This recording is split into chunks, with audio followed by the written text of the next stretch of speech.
Welcome to Savvy Business, Life Unscripted, with your host, Christina Rivera, where our guests share their wisdom and valuable business tips, empowering our audience to expand their personal potential. Hi, Handel Jones. Welcome to Savvy Broadcasting, Life Unscripted. I am so grateful to have you here today chatting about your very important book, When AI Rules the World, China, the US, and the Race to Control a Smart Planet. Scary proposition. I saw summary of your notes for your book and I was like, but there's so much to go over. But I want us to first delve into a little bit about your background so people know where you're coming from. And then we're going to dive into the implications of AI in our world and then how China fits into all of this. But start with sharing with our audience a little bit about your backstory. Yeah, my background is I started a company called International Business Strategies about 32 years or 33 years ago. And we focus on high technology, very much in the semiconductor industry, but also high technology in general. And we have a global perspective on the markets, the technologies, the competitive environment, but also the political issues that are driving what is happening in the US, what is happening in China, what's happening in Europe. Basically, we're doing stuff on a global basis. So that also has kind of stimulated trying to understand the implications of new technologies and specifically AI on a global basis. Well, I don't think people realize just how intricate AI has become involved in our everyday life and business. I mean, I think if we just shut down the satellites today and our cell phones didn't work and our computers didn't work, I think life would just cease to exist for our modern life. I agree. So if you look at the camera taking capabilities on your smartphone, I mean, they really obsoleted the big cameras.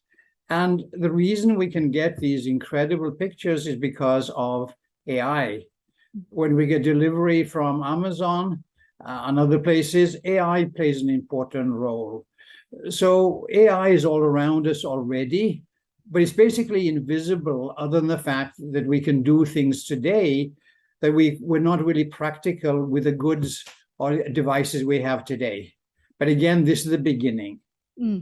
And your book shows quite an extensive, amazing background for humanity to kind of integrate with AI. How does that look for you in the next 20, 30 years that you're seeing from your research? So the analogy that we have is that muscle power or machine power has given us modern society. And this has occurred over 200 years. The concept with AI is it's going to change how much brain power we have. And with the additional brain power, that's going to result in new industries, but major changes in the industries we're in today. But this is going to happen over the next 20 years. So it's a much shorter time scale, and it's right in front of us. And again, what were the implications? This is what is covered in the book, but I can also talk about some of the implications now also.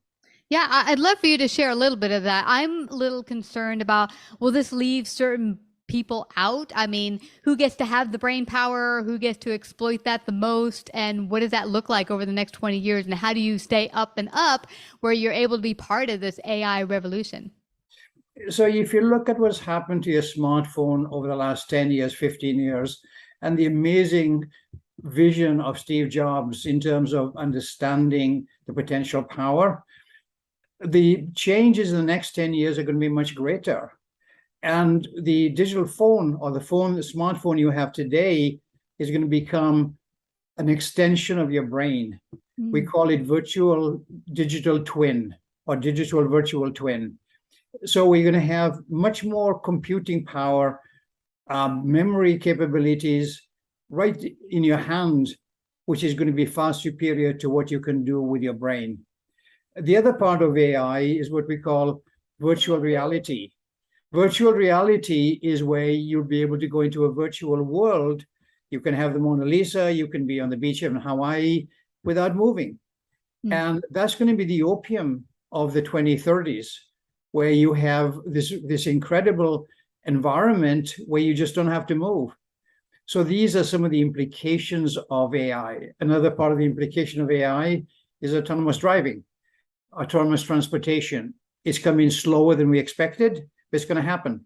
But when that happens, we won't need drivers. Deliveries will be automated.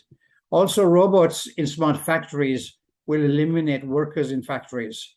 Also, many service industries will be supported by smart robots. Now, of course, where are those robots? Mainly in China. But of course, autonomous driving is going to be in the US, because that's going to be global. But these are some of the implications of AI, and how do we adjust society to these changes? You know, there was a really interesting sci-fi kind of thing on Netflix about once you die, you can transport all your memories and your essence into computer virtual world and keep living on. The only deal was only mostly the rich, the super rich, could afford to go into these AI afterlife, existences, and have a wonderful life after they are here. And that left a good portion of people who were not super rich not being able to be part of it. And so I thought that was kind of interesting. Do you see stuff like that kind of happening, where people are trying to transport their kind of essence or memories into a computer virtual reality after they exist here, their body? Definitely. I mean, this year, about 1.5 billion smartphones will be sold. The number of smartphones globally is over 4 billion. So anybody who has a smartphone can have basically the virtual digital twin. So that way you can have your memories, you can have many things on there. And of course, you can have also your family information on there. So you can have an ecosystem. And of course, that can last after you. No, it isn't with just the super rich. Anybody who has a smartphone will be able to have a digital twin.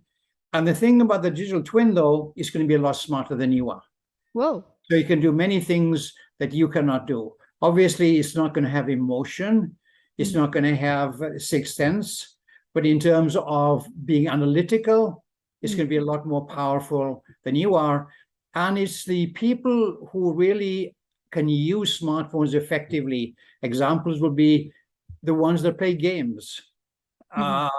Children, older people that play games. That's going to be a way to basically really have good understanding and communication with your virtual twin. Wow. It's like, that's amazing. Now, what is the implications of China and the whole mix? What does this look like for the world, the global economy and everything? What's the implications of China and the whole mix? So I've written 3 books on China, and I've spent a lot of time in China and also trying to understand what's going on in China. So in the past, China was accused of just copying and so on. But if you look at today, in 5G, China is ahead of the US. China is doing 6G, which is going to be ahead of the US. Now, can you explain for the audience, what's 5G, 6G? What is all that? Yeah, 5G is what you have on your phone. In the US, T-Mobile is probably the leader, followed by Verizon, followed by AT&T. So it gives you high bandwidth, lower latency. So you can do a lot more things with 5G with the new phones that you could do with the old phones, especially in things like gaming and so on. Got it. But new technology coming in is going to be 6G, probably in 2028, 2030. And China is probably 2 years, 3 years, 4 years ahead of the US. So it's not copying in terms of communication. Also, 3D facial recognition. China is making extensive use of that in terms of efficiency of getting on trains, buying things, and so on. Here, we basically are concerned about 3D facial recognition because of privacy. But China is moving ahead. It's basically reduced crime. It's actually been a very powerful tool. Also, in terms of the digital health, the COVID restrictions in China are causing major disruptions in China in the supply chains. But China is going to build a digital health system, which is going to be leadership on a global basis in 2030, 2040, that kind of time frame. The other part, of course, is the military side. Smart drones, hypersonic missiles, etc. And China has sent a rocket to Mars, and they've also landed the other side of the moon. So China is moving ahead in technology. They're doing digital currency, which again is ahead of what we're doing. So parts of China are still way behind what is viewed as normal in the US. But in other areas, they've actually moved ahead quite rapidly. And what China is doing is the combination of government and entrepreneurs. And people are saying, well, the SOEs are getting too much attention. Yeah, they're getting a lot of attention. But the entrepreneurial environment in China is very strong. They have what they call little giants. And little giants are advanced technologies where government is funding, and they have 10,000 of them. So China, in my assessment, based on key trends in 2025, in 2030, would be significantly ahead of the US in AI. And that is a big problem potentially for the US, especially if the relationship with China is contentious. Yeah. Yeah. Now, what is your take, Handel, on the whole? Because it seems like the reason why China's been able to be so advanced as far as technology is they kind of have the hold on it, like they run things, and here there's individuality, and the government's not on top of everything. How do you see it for the rest of the world? Do you see the only way for us to advance to the next level in technology is that we need to have kind of a globalization? Is that what is being pushed? So if you look at companies like Google, Alphabet, Amazon, Microsoft, they're global leaders, and they're really smart people there. And, do they abuse their power? I don't know. I'm not going to get into that. But they basically are spending quite a bit of money on AI, but it's for their own use, for their own businesses. The difference we see in China is that if you do look at the Chinese leaders, they're actually quite smart. They've actually run provinces, they've run cities, and they understand, in many cases, impact of technology. So there's a huge amount of waste of resources in China. There's continues to be significant corruption, etc., but we also have corruption here. But in terms of the encouragement of industries, what they do is they provide funding for technology development, but they also then provide funding for markets. So the reason they're moved ahead of us in 6G is because they provided spectrum very early on, and then they provided basically the demand for the 5G. So here, basically, we have a government, they've done the CHIPS Act, which has some benefits, but the government isn't really business savvy, is not globally business savvy. And in many cases, they seem that their goal is to try and restrict certain companies in terms of what they do. Yeah. Yeah. You know what's interesting though, and my general concern is I love technology and growth of technology expanding and what we can get more out of it. I think my growing concern is individuality. I know it's a big thing, at least in the US, maybe not other cultures around the globe, but my fear is if things become so government controlled or globally controlled that we'll lose a bit of ourselves and our individuality.